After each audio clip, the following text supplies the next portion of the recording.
And Nikki, as people all over the world show their support for the Cuban people as they demand their freedom, their families here in the U.S. are concerned for their safety at a time when communication has been cut off.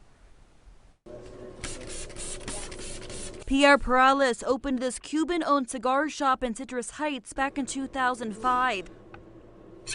An opportunity he says wouldn't have happened if his father had never left Cuba several decades ago. If there's one thing that every Cuban shares, is an absolute passion for freedom.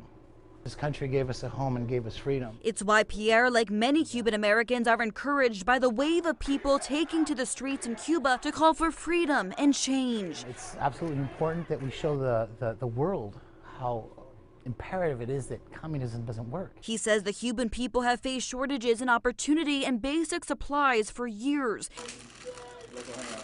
It's why his cousin Adriel recently fled his homeland in search of a better life. The situation over there every day is worse and worse. But Adriel left his entire family behind and worries about their safety amid all the unrest. Alfonso Thomas, whose father also fled Cuba for America, shares Adriel's concerns. So I haven't been able to reach my cousins because they don't have internet access right now for the last few days. It's kind of going all over Cuba, so I'm hoping they're okay, hoping they're staying low, and hopefully hear from them soon. But despite those fears, he says there's also a feeling of hope. It's sad to see, but it's like a necessary thing. It's like to see it is like you have this pride knowing that the people are finally trying to stand up for themselves. It's long overdue.